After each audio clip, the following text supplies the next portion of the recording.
এই পাখিটা একবার যখন শূন্যে উড়াল দিতে শুরু করে টানা 8 মাস উড়ন্ত অবস্থায় শূন্যে থাকে। হোমা বার্ড নামে একটা পাখি আছে যে পাখি উড়ন্ত অবস্থায় ডিম পেড়ে দেয়, আর ওই ডিম জমিনে পড়ার আগেই ডিম ফুটে বাচ্চা বের হয়ে ওই বাচ্চা উঠতে শুরু করে দেয়। মানুষগুলো কি পাখির দিকে তাকায় না? আওয়ালাম ইয়ারাউ ইলা তাইর ফাওকাহুম সাফাতিন ওয়া ইয়াকবিদনা, যেই পাখিগুলো ডানা মেলে বেড়ায় আবার ডানা ঝাপটায়, পাখির দিকে যদি কেউ নজর করে তাকায়, পাখি নিয়ে যদি গবেষণা করে, ও আর জীবনে নাস্তিক থাকতে পারে? কত ধরনের পাখি যে আল্লাহ বানালেন, আপনি অবাক হয়ে যাবেন। আর কত জায়গায় যে আল্লাহ কোরআনে পাখির কথা বলে পাখির নিদর্শন দিয়ে আমাদের মস্তিষ্কের জট খুলতে চেয়েছেন, আপনি অবাক হয়ে যাবেন। হাজার রকমের পাখি মহাবিশ্বে তৈরি করেছে কে? পাখির দিকে তাকালে আপনি বুঝবেন পাখির একজন মালিক, পাখির একজন রব আছে না নাই? আলপিন সুইফট নামে আল্লাহ একটা পাখি বানিয়েছেন, সাউথ ইউরোপে পাওয়া যায়। এটাকে তারা বলে সুইফট বার্ড। এই পাখিটা একবার যখন শূন্যে উড়াল দিতে শুরু করে টানা 8 মাস উড়ন্ত অবস্থায় শূন্যে থাকে, আবার জমিনে নেমে আসলে কাজ সেরে আবার উড়াল দিলে আবার 8 মাস। হামিং বার্ড নামে একটা পাখি আছে নর্থ আমেরিকাতে, নাম শুনে থাকবেন। পৃথিবীর সবচেয়ে ছোট্ট পাখি। এটার প্রাপ্ত বয়স যখন হয় মাত্র 3 ইঞ্চি এটার সাইজ হয়। এই পাখিটা পৃথিবীর সব পাখি সামনের দিকে উড়ে। এই পাখি সামনে যেমনি উড়ে অ্যাট দ্য সেম টাইম পিছনের দিকে উঠতে পারে। এই পাখিটা তার প্রতি সেকেন্ডে ডানা ঝাপটায় 80 বার। কয়বার? আপনি 1 সেকেন্ডে আপনার 2 হাত ঝাপটাতে পারবেন কয়বার? আমি 5টা ঝাপটাই মারতেই তো আমার 1 সেকেন্ড শেষ, কিন্তু এই পাখিটা 1 সেকেন্ডে ডানা ঝাপটাতে পারে 80 বার। সুবহানাল্লাহ কইতে মন চায় না? হোমা বার্ড নামে একটা পাখি আছে যে পাখি উড়ন্ত অবস্থায় ডিম পেড়ে দেয়, আর ওই ডিম জমিনে পড়ার আগেই ডিম ফুটে বাচ্চা বের হয়ে ওই বাচ্চা উঠতে শুরু করে দেয়। এজন্য আল্লাহ বললেন আওয়ালাম ইয়ারাউ ইলা তাইর, নাস্তিকগুলোকে পাখির দিকে তাকায় না। পাখি কেমন করে ডানা ঝাপটায়, কেমন করে ফ্লাই করে, কেমন করে টেক অফ করে, কেমন করে ল্যান্ডিং করে। পাখির ভেতরেও আমি আল্লাহর নিদর্শন আছে না নাই? পাখি নিয়ে গবেষণা করলে কেউ নাস্তিক থাকতে পারে না, কারণ পাখি একে আরবিতে বলে আত-তাইর, আর বিমানকে আরবিতে কি বলে? তাইর, তায়রান, সেম থিং। পাখি আরবি যা, বিমান আরবিও তা।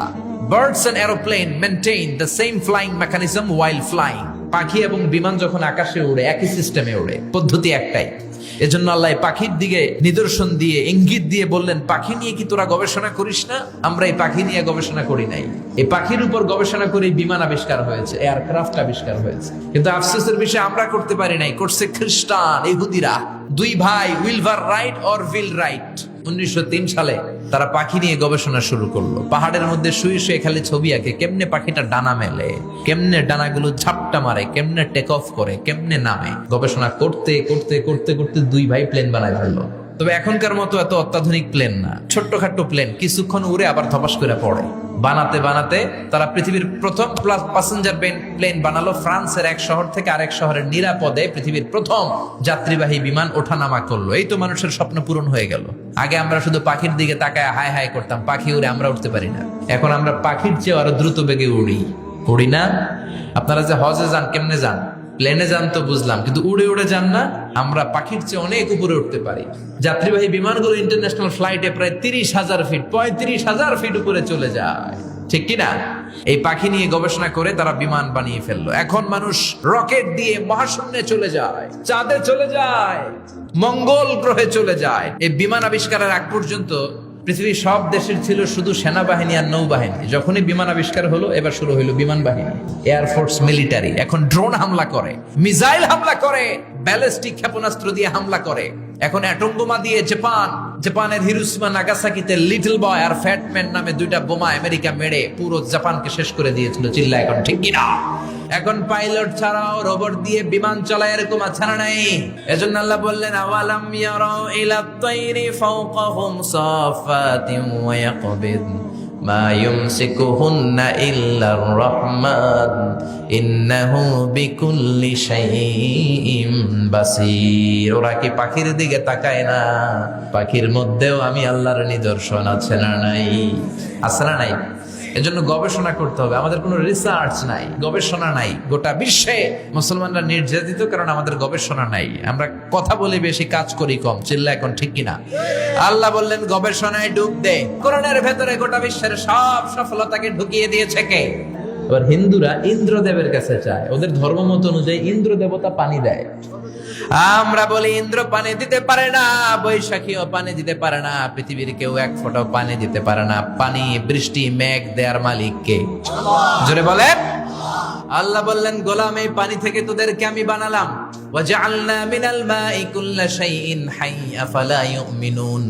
আমি আল্লাহ পানি থেকে পৃথিবীর সব কিছুকে বানিয়েছি। কার কথা? ১৫০০ বছর আগে আল্লাহ কোরআনে জানালেন পৃথিবীতে যত প্রাণী আছে আল্লাহ বানালেন পানি থেকে। পানি নাই তো প্রাণ নাই, চাঁদে পানি নাই তো প্রাণ নাই, মঙ্গলে পানি নাই তো প্রাণ নাই, পৃথিবীতে পানি আছে, প্রাণও। বিজ্ঞানীরাও তাই বলে, ওরা বলে পৃথিবীর প্রথম প্রাণ এসেছে নাকি পানি থেকে।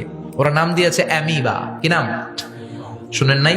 It's a very small unicellular organism in the world. পৃথিবীর সবচেয়ে ছোট জীবাশ্ম কণা ওরা পেয়েছে। ওরা বলে এটা পানি থেকে এসেছে। তারপরে এসেছে জুপ্লাঙ্কটন, ফাইটোপ্লাঙ্কটন, ব্যাকটেরিয়া প্লাঙ্কটন, এভাবে বিভিন্ন স্পিসিস গুলো, সৃষ্টির প্রজাতিগুলো ডেভেলপ করেছে। ওরা স্বীকার করেছে মহাবিশ্বের সব প্রাণী এসেছে পানি থেকে। চিল্লা এখন ঠিক কিনা? আবার আল্লাহ বললেন এই পানির মধ্যে আমি নিয়ামত দিলাম। কোথাও দিলাম লোনা পানি, কোথাও দিলাম মিঠা পানি। আবার সাগরের মধ্যে লোনা পানি একদিকে চলে যায়, মিঠা পানি আরেক দিকে চলে যায়, দুইটা একসাথে থাকে কিন্তু মিশে না। আছে না নাই?